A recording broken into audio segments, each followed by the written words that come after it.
Primeiro livro de Samuel, agora é o capítulo 4. Nós vamos ler todo o capítulo. 1 Samuel, capítulo 4. 1 Samuel, capítulo 4, a partir do verso 1. Assim diz a palavra do Senhor. Veio a palavra de Samuel a todo Israel. Israel saiu a peleja contra os filisteus e se acampou junto a Ebenezer. E os filisteus se acamparam junto a Afeca.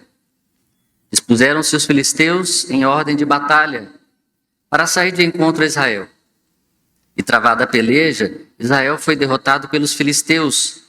E estes mataram no campo aberto cerca de 4.000 homens. Voltando o povo ao arraial, disseram os anciãos de Israel: por que nos feriu o Senhor hoje diante dos filisteus? Tragamos de Siló a arca da aliança do Senhor, para que venha no meio de nós e nos livre das mãos de nossos inimigos. Mandou, pois, o povo trazer de Siló a arca do Senhor dos exércitos, entronizado entre os querubins. Os 2 filhos de Eli, Ofni e Finéias, estavam ali com a arca da aliança de Deus. Sucedeu que, vindo a arca da aliança do Senhor ao arraial, rompeu todo Israel em grandes brados e ressoou a terra. Ouvindo os filisteus a voz do júbilo, disseram: que voz de grande júbilo é esta no arraial dos hebreus? Então souberam que a arca do Senhor era vinda ao arraial. E se atemorizaram os filisteus e disseram: os deuses vieram ao arraial. E diziam mais: ai de nós, que tal jamais sucedeu antes. Ai de nós, quem nos livrará das mãos destes grandiosos deuses? São os deuses que feriram aos egípcios com toda sorte de pragas do deserto. Sede fortes, ó filisteus, portai-vos varonilmente, para que não venhais a ser escravos dos hebreus, como eles serviram a vós outros. Portai-vos varonilmente e pelejai. Então pelejaram os filisteus. Israel foi derrotado, e cada um fugiu para a sua tenda. Foi grande a derrota, pois foram mortos de Israel 30.000 homens de pé.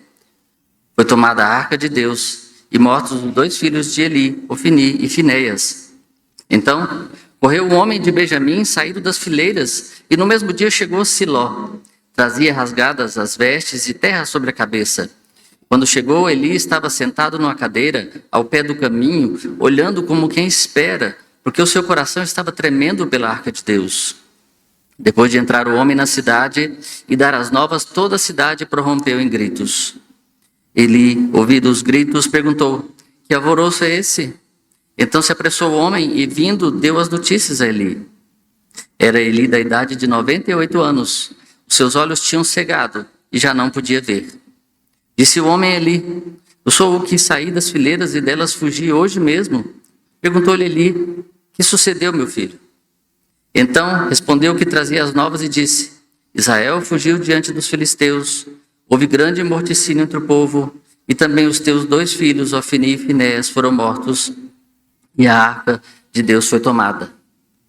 Ao fazer ele menção da arca de Deus, caiu Eli da cadeira para trás, junto ao portão, e quebrou-se-lhe o pescoço e morreu, porque era já homem velho e pesado, e havia ele julgado a Israel 40 anos.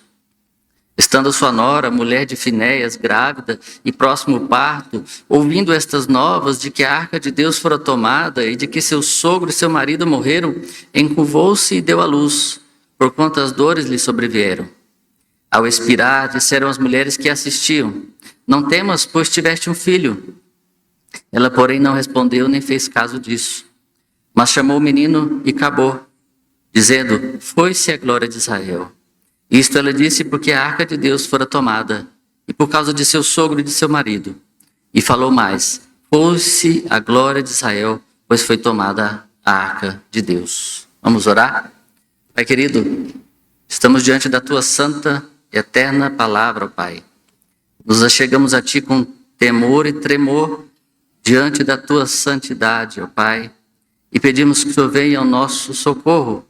Que o Senhor venha ao nosso encontro, venha falar conosco através da Tua palavra, falando aos nossos corações, às nossas mentes, e que possamos, ó Pai, ouvi-la, guardá-la em nossos corações e praticá-la em nossas vidas, para que o nome de Jesus Cristo seja honrado e glorificado nesta noite.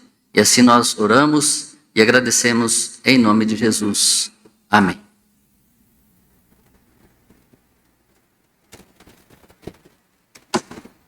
Meus amados, você já deve ter ouvido a frase que diz: não há nada tão ruim que não possa piorar. Há quem diga que essa frase ela é uma frase de um provérbio inglês, mas parece que tem cara de ser brasileiro, não é verdade? Nada tão pior que não possa piorar. Mas exatamente essa frase cabe muito bem para esse texto. Nada há tão ruim que não possa piorar. Eu quero trazer um pouco do contexto aqui do livro de Samuel, até chegar aqui no capítulo 4. Nós temos ali no início Ana, que era uma mulher estéril, e ela vai ao templo e ora a Deus pedindo um filho. E ela, com seu coração sincero, com seu espírito quebrantado, chorando ali, ela ora a Deus pedindo um filho e Deus concede seu filho. E ela, então, acalentada pelo sacerdote Eli, que era quem servia em Israel naquele tempo, e ele diz: minha irmã, minha querida, pode ir para casa, o Senhor ouviu a tua oração. E ela fez um voto ao Senhor que disse que se ele desse a ela um filho, ele se chamaria Samuel, porque foi dado por Deus, e ele seria dedicado à casa do Senhor. Logo após ser desmamado, ele seria um sacerdote, um servo do Senhor ali no templo. E Eli era sacerdote naquela época, viveu ali como sacerdote durante 40 anos diante de Israel. E ele tinha 2 filhos, Ofni e Finéias. Mas a palavra diz que esses 2 filhos dele eram filhos de Belial. E quando a palavra fala filhos de Belial, ela quer dizer que se refere a pessoas consideradas maldosas, cruéis, sem valor, que praticam o mal e se opõem a Deus. E assim eram os filhos de Eli. Eles não se importavam com o Senhor. Eles roubavam as carnes dos sacrifícios, eles se deitavam com as mulheres que serviam à porta da tenda da congregação. E então Deus manda um homem de Deus até Eli, que lhe traz uma profecia dizendo que era contra a casa de Eli, porque Eli não cuidava dos seus filhos. Eli preferia agradar os seus filhos do que agradar a Deus. E então ele disse que chegaria o dia em que seus 2 filhos morreriam no mesmo dia. E esta profecia se completa, acontece aqui no capítulo 4, que nós acabamos de ler. Mas lembra da frase que eu falei no início? Não há nada tão ruim que não possa piorar? Então, e para piorar a situação, além dos filhos de Ofni e Finéias que morreram, além disso, a arca de Deus foi tomada pelos filisteus. E é sobre isso que eu queria falar esta noite. E o título do nosso sermão seria: E acabou, foi-se a glória de Israel e os perigos da acomodação com o sagrado. E acabou é uma palavra, não é em português, é uma palavra em hebraico que quer dizer foi-se a glória, ou acabou-se a glória. Foi-se a glória de Israel. E o que eu quero trazer nessa noite é sobre os perigos da acomodação com o sagrado. Primeiro ponto que eu quero trazer é que a linha que separa a fé da superstição é uma linha muito tênue, quase imperceptível. Vamos ler o verso 3. Voltando o povo ao arraial, disseram aos anciãos de Israel: porque nos feriu o Senhor hoje diante dos filisteus? Tragamos de Siló a arca da aliança do Senhor, para que venha no meio de nós e nos livre das mãos de nossos inimigos. O povo de Israel, assim como seu sacerdote, a sua liderança, seus filhos, quem servia no templo, não enxergavam ou admitiam os pecados que eram cometidos ali no templo e no meio do povo. E achavam e não entendiam por que haviam sido derrotados diante dos filisteus. Então pensaram: será que é porque a gente não trouxe a arca? Manda buscar a arca. Chegando a arca da aliança, nós vamos ser vitoriosos. Mas isso era como que superstição. A arca da aliança, símbolo da presença de Deus, da glória de Deus diante do povo de Deus, de Israel, se tornara um amuleto da sorte. A gente perdeu a guerra porque não trouxe a arca. Então basta a gente trazer a arca e nós vamos vencer. Tragam a arca. E eu queria trazer isso para nós para a nossa realidade, para o nosso país. Vamos tratar só do nosso país. O povo brasileiro é um povo supersticioso por natureza. O povo é supersticioso. O povo que se apega em amuletos, em figas, em rezas, em simpatias, em benzeção. Esse é o povo brasileiro. E eles se apegam tantas coisas de superstição que alguns chegam ao ponto de achar que fazendo isto vão receber a bênção de Deus, vão receber uma proteção espiritual para suas vidas, vão ter saúde, vão ter riqueza, vão ter prosperidade. E o povo brasileiro, a maioria é assim, supersticioso. Mas não só falando de forma geral do povo brasileiro, mas até os evangélicos. Até alguns evangélicos são supersticiosos também. Nós vemos algumas igrejas, e é interessante eu falar sobre isso, porque saiu agora essa semana o censo do IBGE, dizendo que o número de evangélicos cresceu de 22%, se não me engano, para 26%. Um crescimento pequeno, mas se a gente olhar bem para esses números, 26%, não espelha a realidade. Se você for olhar, se for de verdade mesmo, nem todos eles são crentes. Podem ser evangélicos. Hoje pela manhã eu falei que essa palavra evangélica já está muito desgastada, assim como a palavra cristão também, que todo mundo é cristão. O povo brasileiro supersticioso, a maioria de cristãos. É uma palavra da Bíblia. Nós somos cristãos, pequenos cristos, mas essa palavra se tornou muito comum, então qualquer um é cristão. Qualquer igreja, qualquer denominação, qualquer religião se chama de cristão. E se você falar que ele não é, ele te bate. Mas a palavra evangélico também caiu numa forma tão pejorativa e desgastada, porque hoje em dia é muito fácil ser evangélico. Nós vemos políticos na época de eleição, então todo mundo vira evangélico, visita as igrejas, se batiza e tal. Artistas se tornam evangélicos, mas continuam do mesmo jeito. Cantando as mesmas músicas, vestindo as mesmas roupas e se dizem evangélicos. Com certeza, quando responderão ao censo, falaram, qual a sua religião? Eu sou evangélico. Mentira! Você é um crente nominal. Nós não podemos ser crentes nominais. Por isso que eu gosto da palavra crente, porque quando fala de crente, a gente sabe quem você está falando. Quando você fala, fulano é crente, você não pensa que ele é um muçulmano, que ele é um católico romano, que ele é um católico ortodoxo. Não, ele é um crente que anda com a Bíblia debaixo do braço. É o que, como dizem lá no Nordeste, o fulano se converteu para a lei dos crentes. Eu gosto dessa palavra. E eu falei, se alguém te perguntar, o que você é? Você fala, sou crente. Pode falar, sou crente da Igreja Presbiteriana do Brasil, no Lago Sul, e venha nos fazer uma visita, por favor. Mas neste mundo de evangelhos tem supersticiosos também.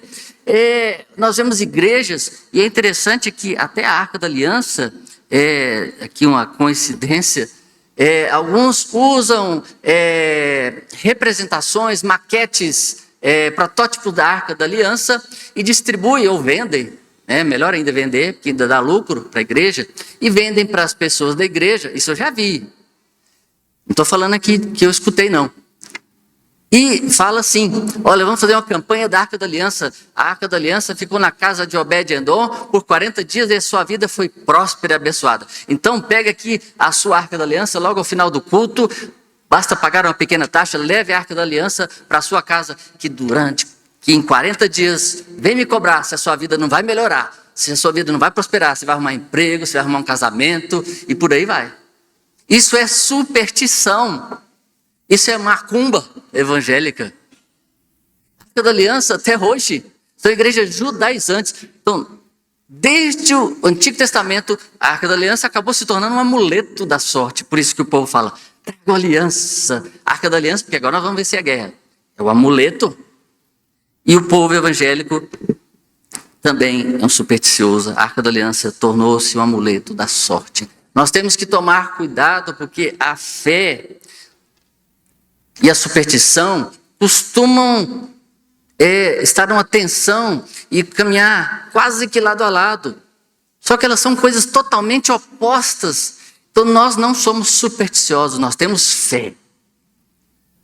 Nós não cremos no que nós vemos ou que nós pegamos. Por isso nós não temos aqui imagens. Nós não precisamos de imagens para adorar, porque o nosso Deus é um Deus em espírito e nós adoramos a Deus em espírito e em verdade. Então nós não temos superstições, nós não fazemos assim. Tem algumas pessoas que eu vejo, quando você fala alguma coisa ruim, ela fala assim: misericórdia, Deus me livre. Sangue de Jesus tem poder, e bate na madeira. Mistura tudo, né? Sangue de Jesus tem poder e bate na madeira.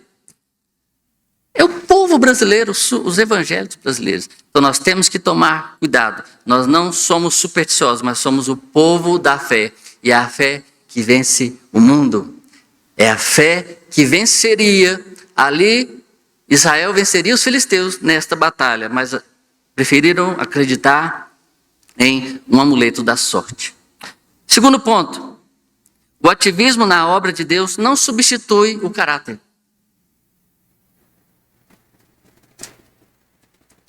Repetindo, o ativismo na obra de Deus não substitui o caráter. Versos 4 e 5. Mandou, pois, o povo trazer de Siló a arca do Senhor dos Exércitos, entronizado entre os querubins. Os 2 filhos de Eli, Ofni e Finéias, estavam ali com a arca da aliança de Deus. Sucedeu que, vindo a arca da aliança do Senhor ao arraial, rompeu todo Israel em grandes brados e ressoou a terra. Aqui nós vemos o povo de Deus, os sacerdotes ali, os filhos de Eli, Ofni e Finéias. O pessoal mandou buscar a arca, o pessoal foi lá buscar, o pessoal trabalhando na obra do Senhor. Era um ativismo na frente ali de todo mundo, né? Mas esse ativismo na obra do Senhor não substitui o caráter. Quando nós falamos em carisma e caráter, há uma diferença muito grande. Quando nós falamos de caráter, nós lembramos do fruto do Espírito, e mais ao final eu quero voltar no fruto do Espírito, mas há uma diferença entre carisma e caráter.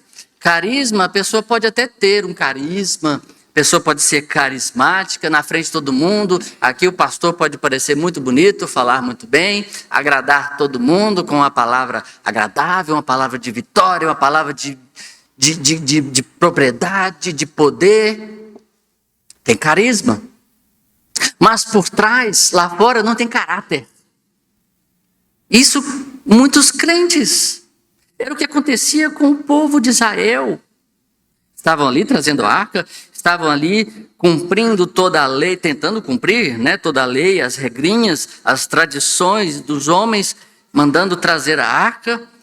Estavam alegres com tudo isso, com esse ativismo religioso, mas não tinha o caráter. Ofni e Finéias não tinham caráter. Roubavam das carnes do sacrifício, se deitavam com as mulheres que estavam à porta do templo e eram filhos de Belial.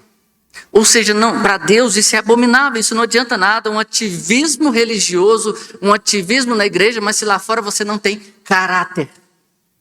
Se aqui você tem uma máscara de crente, uma capa de santidade, lá fora você tem outra máscara, outra capa, ou você é outra pessoa. Falamos pela manhã sobre a integridade, ter uma vida de integridade. Integridade vem da palavra de íntegro, e íntegro é ser inteiro. Inteiro diante de Deus, Deus não nos quer em partes, Deus não nos quer só a nossa alma, Deus quer a nossa alma e o nosso corpo também, a nossa mente, o nosso coração, nossa vontade, nossos desejos, nossas emoções. Você não entrega só uma parte para Deus, você entrega todo o seu ser, você se entrega de corpo e alma.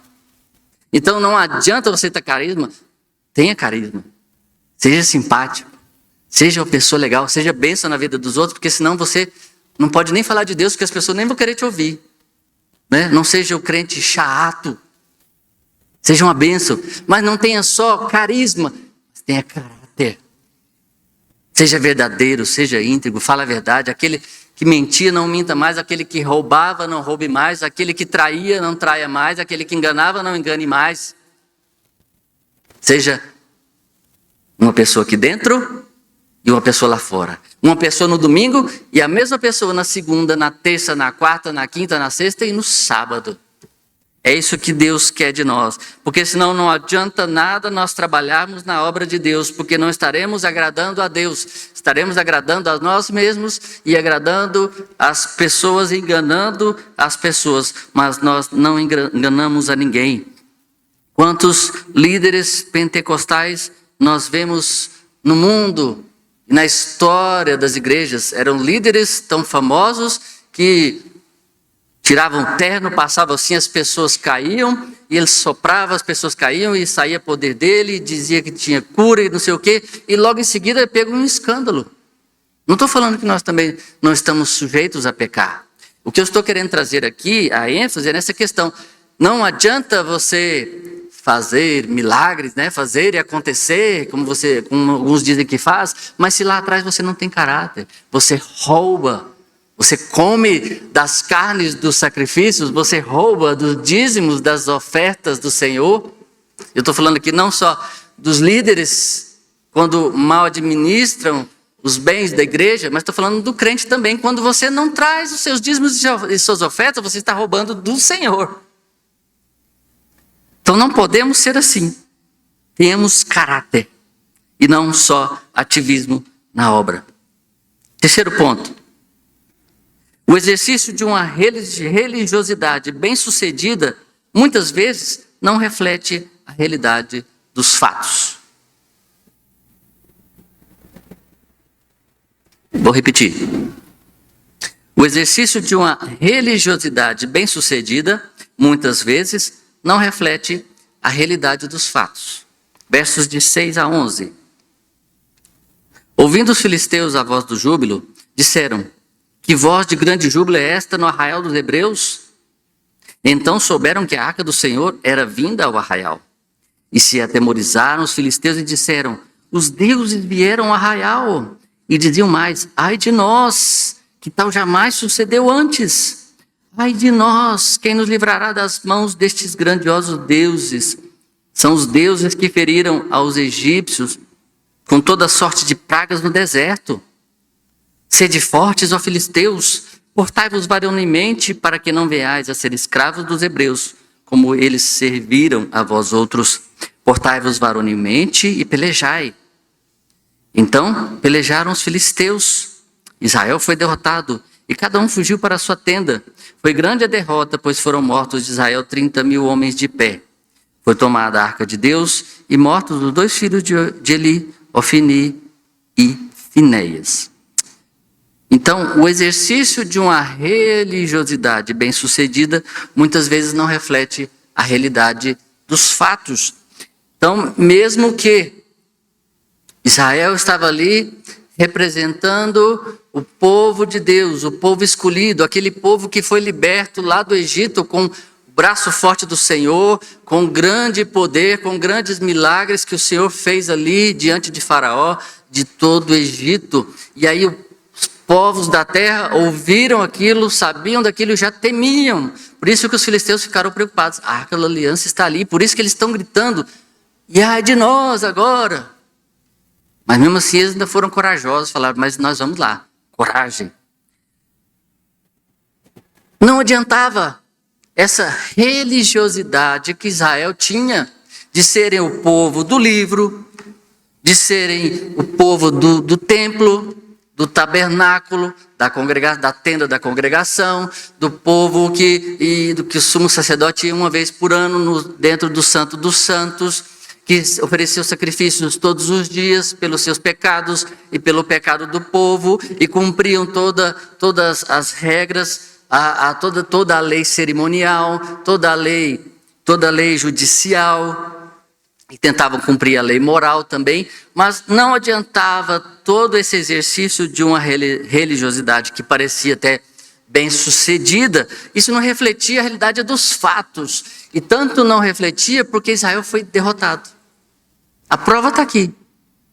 Israel foi derrotado, mesmo com os filisteus, sabendo do medo, do perigo que eles tinham, mas eles encararam, porque Deus permitiu para usar os filisteus para disciplinar Israel. Muitas vezes Deus usou os outros povos como chicote em suas mãos para disciplinar o povo de Israel quando ele estava afastado e se desviando de Deus e tornando-se um povo idólatra. Aqui Deus então usa os filisteus. E mesmo com a arca presente, o que Deus faz? Deixa-os ser derrotados. E além de 4.000 homens, agora 30.000 homens morrem, todos saem correndo, voltando para casa, tomam a arca de Deus, matam os filhos de Eli. Uma religiosidade não reflete a realidade dos fatos. Às vezes nós somos religiosos, nós parecemos pessoas que cumprimos todos os ritos, todas as coisas que a igreja exige, todas as coisas que a nossa Constituição da IPB exige, todas as coisas que os deveres dos membros nos exige. Nós vamos à igreja no domingo de manhã, no domingo à noite, nós entregamos nosso dízimo direitinho, ainda dá uma oferta, nós cumprimos a nossa religiosidade. Mas muitas vezes essa religiosidade não é sinônimo de espiritualidade. Não revela, de fato, quem você é, como você está vivendo no seu lar, como você está criando os seus filhos, como você, como filho, se está ou não obedecendo aos seus pais na escola, aos seus professores. Como, às vezes, dentro da igreja você parece um namoro cristão, mas lá fora não é um namoro cristão, mas é um namoro do mundo, mas ninguém está vendo. Então parece que é crente, um casal crente, mas não é. Mas você não engana, você pode enganar a gente. Você pode enganar a si mesmo, mas você não engana a Deus. A realidade dos fatos é muito diferente da sua vida religiosa. Isso que aconteceu com Israel. E isso que pode acontecer conosco quando nós nos tornamos apenas religiosos. Lembram do encontro de Jesus com o jovem rico? E o jovem rico diz: bom mestre, como eu faço para herdar a vida eterna? E o Senhor Jesus, já conhecendo a intenção da sua pergunta, a motivação do seu coração, pergunta: você cumpre os seus mandamentos? Os mandamentos? Ele: sim, eu cumpro todos os mandamentos, os 10 mandamentos eu cumpro direitinho, desde que eu sou criança. E aí o Senhor Jesus olha para ele com amor e diz: mas uma coisa te falta. Vende os teus bens e entrega tudo aos pobres. Aquele jovem murchou, ficou caladinho, não falou mais nada. Ele pegou e saiu tristinho. Por quê? Ele era um homem religioso, um jovem religioso, um jovem de Deus. Estava na igreja, estava cumprindo os mandamentos, dava o dízimo da hortelã, do cominho. Mas o seu coração tinha um dono, o seu coração tinha um Deus chamado Mamon, que são as riquezas.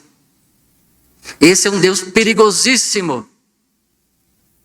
E quando fala riquezas, é toda sorte de bens materiais, é tudo aquilo que te traz algum poder, às vezes um cargo que lhe traz poder. E aquilo se torna uma maldição para você, se torna uma cilada, uma armadilha, porque você então, ao invés de ser uma bênção com a sua prosperidade, com os seus bens, aquilo se torna uma maldição.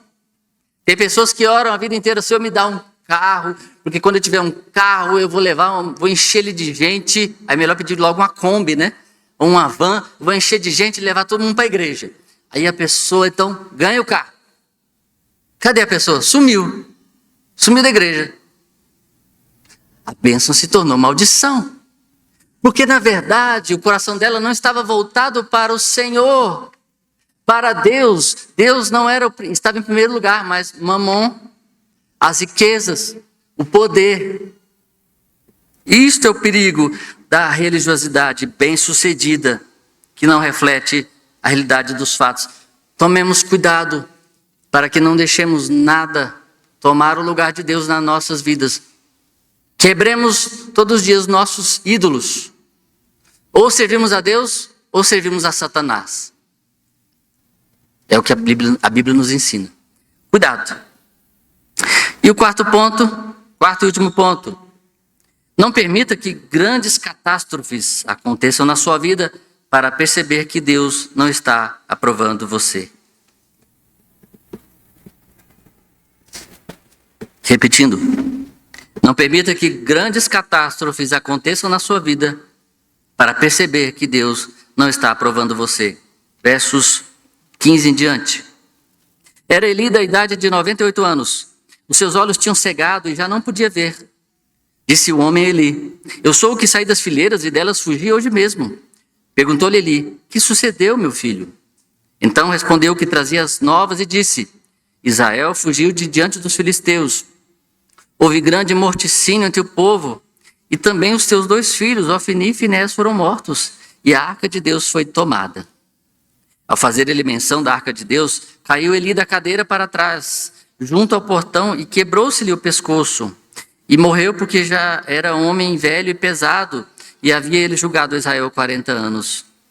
Estando a sua nora, a mulher de Finés, grávida, e próximo o parto, ouvindo estas novas de que a arca de Deus fora tomada, e de que seu sogro e seu marido morreram, encurvou-se e deu à luz, porquanto as dores lhe sobrevieram. Ao expirar, disseram as mulheres que assistiam: não temas, pois tiveste um filho. Ela, porém, não respondeu, nem fez caso disso. Mas chamou ao menino e acabou, dizendo, que significa: foi-se a glória de Israel. Isto ela disse porque a arca de Deus fora tomada, e por causa de seu sogro e de seu marido. E falou mais: foi-se a glória de Israel, pois foi tomada a arca de Deus. Aqui acontece a tragédia. O povo de Deus é derrotado, muitos são mortos, os filhos de Eli são mortos no mesmo dia, ele perde 2 filhos no mesmo dia. Eli, quando recebe a notícia, cai para trás, quebra o pescoço e morre. A sua nora, que estava grávida de Finés, devido a receber essa notícia, acaba dando à luz, e ela nem se alegra com o filho, nem mesmo com as parteiras dizendo: olha, você teve um filho. Mas ela chama o menino de Cabô, uma coisa tão triste, o nome daquele menino. E Cabô, em hebraico, é foi-se a glória. Triste, né? Já pensou você colocar o nome do seu filho? De tanta tristeza, foi-se a glória. Foi-se a glória de Israel. Perdi meu sogro, meu marido, e a arca de Deus foi tomada. Foi-se a glória de Israel. Nós não podemos, meus irmãos, permitir que grandes catástrofes aconteçam na nossa vida para percebermos que Deus não está nos aprovando. Lembre-se de Saul. Saul foi aquele escolhido para ser o rei de Israel, o mais bonito, o mais forte, o mais alto, o que chamava mais atenção. Foi ungido ali, o primeiro rei de Israel, a pedido do povo, ungido por Samuel, profeta Samuel, filho de Ana, ungido rei de Israel. Mas Saul se tornou um homem que foi se deixando levar e não percebeu que a catástrofe estava se aproximando da sua vida. E ele se tornou um homem invejoso, faccioso, homem de coração amargurado. Quando chega Davi, a quem ele convidou para o seu palácio, convidou para tocar a harpa, quando ele ali se via perturbado por um espírito que o perturbava, que lhe trazia tristeza, depressão, confusão, Davi vinha e tocava a harpa para alegrá-lo. E este mesmo Davi, ao qual ele trazia para perto de si, ele tenta matá-lo porque ficou com ciúmes dele. Porque as mulheres cantavam: Davi matou seus milhares, mas Saul matou seus milhares, mas Davi matou seus 10 milhares. E ele então, aquilo cresceu no coração dele, a inveja, e ele então queria matar Davi, sem Davi ter feito nada. E esse homem foi se afastando de Deus, ele não seguia mais a palavra de Deus, nem ao que as autoridades diziam, sacerdote Eli, profeta e juiz de Israel. E ele sacrificava ali, porque queria agradar o povo, e não esperou Samuel. E Samuel falou: o que é isso que você fez? O pessoal me apertou aqui, você demorou demais, eu sacrifiquei. Pois é, você está errado. Deus não quer sacrifícios. Deus quer um coração obediente. Depois, ele não obedece às ordens de matar todo o povo filisteu. E chega Saul e fala, mas o que é isso que eu estou ouvindo aqui? Balido de gado? Não mandei que era para matar tudo. Deus não mandou matar todos. Mas o pessoal pediu, não, a gente pode levar algumas coisinhas, né? Despojo, umas cabrinhas. Você não obedeceu a Deus, você é um homem que não segue Deus, não tem um coração obediente a Deus, e Deus vai te tirar o trono. Deus já tirou de ti o trono. Depois Saul vai e consulta uma cartomante, se fosse hoje em dia, mais uma pitonesa, e ainda acredita que Samuel aparece para ele dos mortos para falar com ele. Já estava ali meio fraco, sem comer, delirando. E comete loucura em Israel, consultar mortos. E depois o seu final foi trágico. Israel é derrotado e ele pede para que o matem, para que não fosse encontrado pelos inimigos. E ele então se suicida. E seu filho Jonatas também morre. Então é trágico o fim de Saul, porque era um homem que não percebeu, não viu os sinais e continuou na sua caminhada para o fim, na sua caminhada para o despenhadeiro, para o abismo, encontrando a catástrofe final. Davi, um homem segundo o coração de Deus, cometeu loucura em Israel, quando tudo estava muito bem, tranquilo, ele agora não ia mais às guerras, ele fica ali no seu palácio e vê uma mulher, e tem desejo por ela, e a chama, manda matar seu marido, e comete loucura em Israel. Depois Deus o castiga matando o seu filho. Davi, que não foi um bom pai, foi um pai ausente, foi um bom rei, mas um pai ausente, não cuidava dos seus filhos. Quando Tamar foi abusada pelo seu meio-irmão, ele ficou sabendo, ele não fez nada. Não repreendeu seu filho. Não ouviu o que o outro estava clamando, pedindo justiça. Faça alguma coisa, pai. Foi até que seu irmão teve que tomar atitude e matou o seu irmão. E teve que fugir com medo do pai. E depois, quando o filho retornou, depois de 2 anos, o que o pai fez? Conversou com ele? Não. Deu uma palavra? Deu uma dura? Pelo menos um abraço? Não. Falou, vai para o seu quarto. E o filho então se revolta. Fala, eu queria que pelo menos você tivesse me dado um tapa. Eu preferia que você me desse um tapa na cara do que não ter me olhado nos olhos. E ele então, seu filho se revolta contra o próprio pai. E o pai tem que fugir do palácio. Este foi Davi, que não viu os sinais da sua degradação, do seu desvio da palavra de Deus, dos caminhos do Senhor, e foi deixando se perder, e com ele levando a sua família também. A catástrofe chegou. E quantos mais nós vemos assim na Bíblia? A Arca da Aliança foi tomada. A Arca da Aliança foi tomada e ela representava a presença de Deus dentro de Israel. Por isso que ele morre. Claro que também pela perda dos seus filhos, mas também a perda da Arca de Deus. Por isso que a sua nora tem um filho ali meio às dores, mas não se alegra, que perdeu seu esposo, seu sogro, e a Arca de Deus foi tomada. A presença de Deus foi embora. Foi-se a glória de Deus. Estamos abandonados. Estamos entregues à própria sorte. Não podemos deixar isso acontecer conosco. Temos que olhar os sinais. Temos que ver os sinais que Deus nos dá e percebemos que não estamos nos caminhos de Deus, que estamos nos desviando para a direita, ou estamos nos desviando para a esquerda, ou estamos voltando de volta ao próprio vômito, como um cão. Ou estamos nos esquecendo de Deus e nos afastando? Se você estiver assim, faça um concerto com Deus. Nesta noite, o culto é o momento de sempre fazermos uma aliança com Deus novamente, um reconcerto com Deus.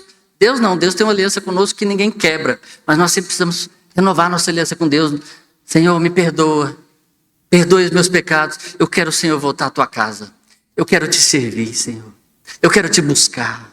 Eu quero fazer aquilo que o Senhor me deu na minha mão para eu fazer como servo, como obreiro na tua casa, servindo ao Senhor com meus dons e meus talentos e servindo ao Senhor com alegria e não com tristeza, não com preguiça, não por inveja. Faça isso antes que seja tarde. A Arca da Aliança foi tomada. A presença de Deus foi-se, a glória de Deus foi-se. Assim, a arca representava a presença de Deus no Antigo Testamento.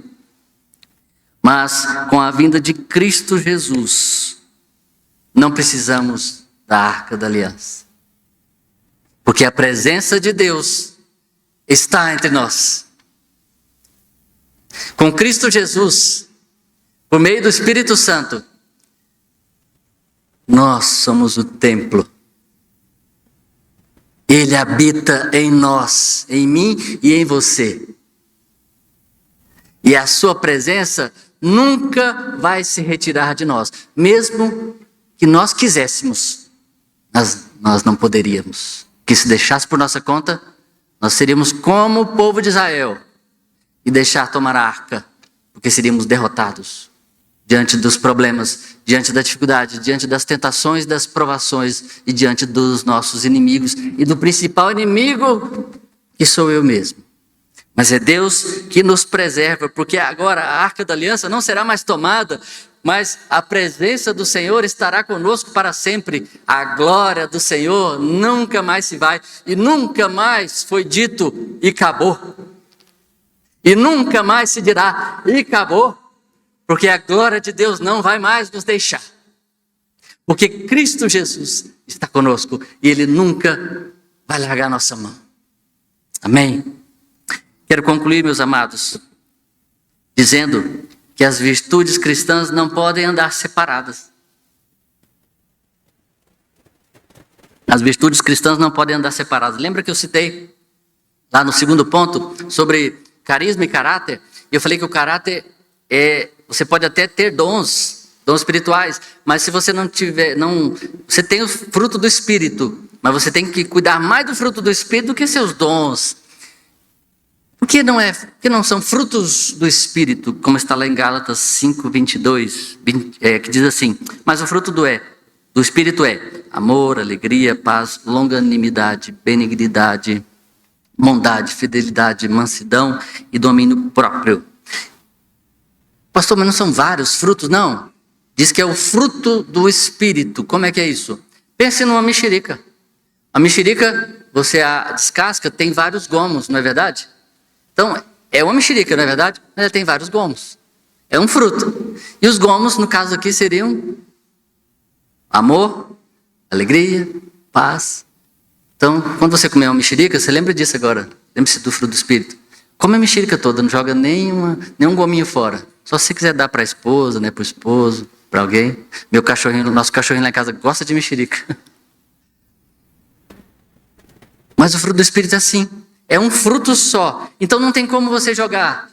Eu só tenho amor, tenho muita alegria, mas olha, domínio próprio, mansidão não é comigo. Minha paciência é pouca.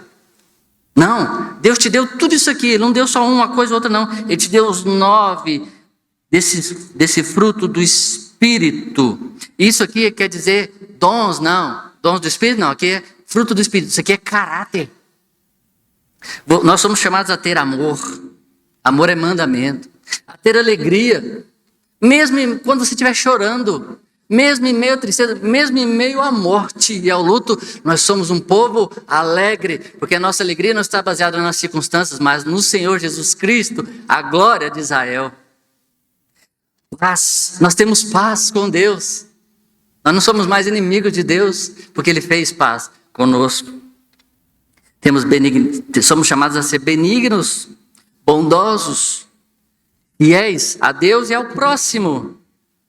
Somos chamados a ser fiéis ao próximo, à nossa esposa, ao marido, aos filhos, aos pais, aos irmãos da igreja, aos amigos. Mansos, chamados a ser mansos. Então, se você tem o pavio curto, se controle. Busque a Deus, porque Ele te dá forças para você não ser pavio curto.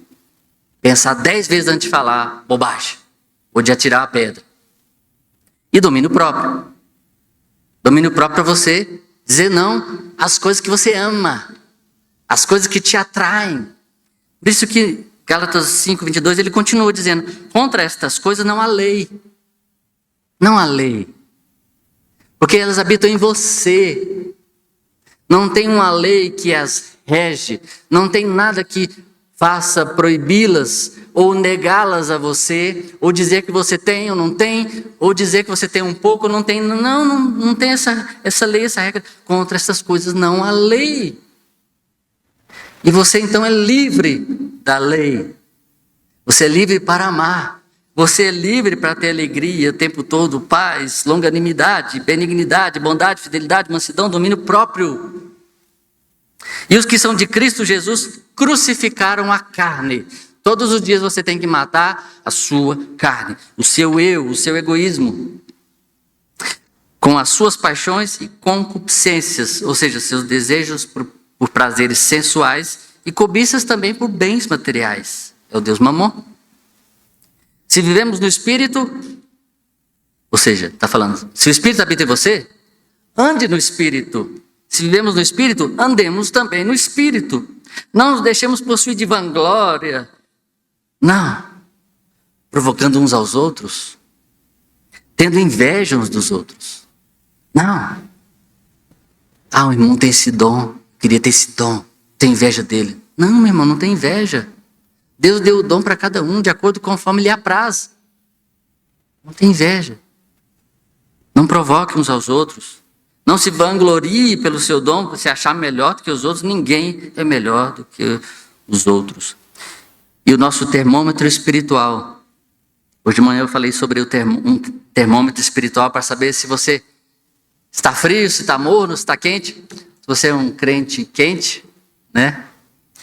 Eu usei de manhã um termômetro, é o perdão. O perdão é um excelente termômetro. Para saber se você se é um crente espiritual mesmo, se a sua espiritualidade está grande. Né? Se o termômetro está 38, está lá em cima, está pegando fogo. Quebrando o termômetro de febre. Febre do Espírito de Deus. Quando você perdoa a quem tem lhe ofendido. Quando você pede perdão a quem você ofendeu. E o outro termômetro aqui, que eu acabei de falar, é o fruto do Espírito. E esses pequenos termômetros aqui, amor, alegria, paz, são termômetros de Deus para você medir a sua espiritualidade. O termômetro é para você se medir, não é? Não é para medir os outros, não. Estou com febre, vou medir o outro. Tá não. O termômetro é para você medir. Então tenha o seu termômetro espiritual e meça-se. Mas se preciso for, pergunta para alguém que te conhece muito mesmo, sabe quem? A sua esposa, seu esposo, seus filhos, seus pais. Pergunta, o que eu preciso melhorar? Vamos colocar aqui só o fruto do Espírito. O que está me faltando aqui? Faz esse teste, usa esse termômetro. Mas a graça de Deus é maravilhosa. A glória de Deus é majestosa. E graças a Deus por nosso Senhor Jesus Cristo, que enviou o seu Filho para morrer em nosso lugar e nos salvar. E ele recebeu sobre si o cálice da ira do Pai, que estava destinado a nós. E ele recebeu também toda a maldição que era anunciada e declarada contra nós.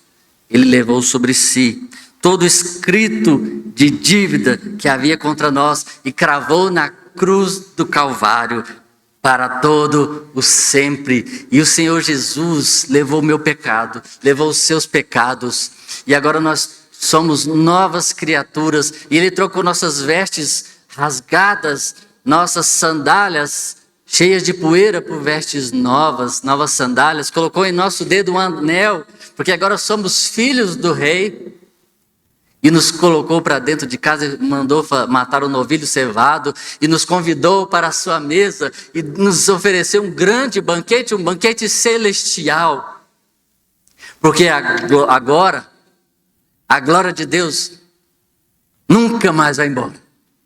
Ninguém pode tomar a glória de Deus de você. Ninguém. Nem um filisteu, o inimigo, nem o diabo.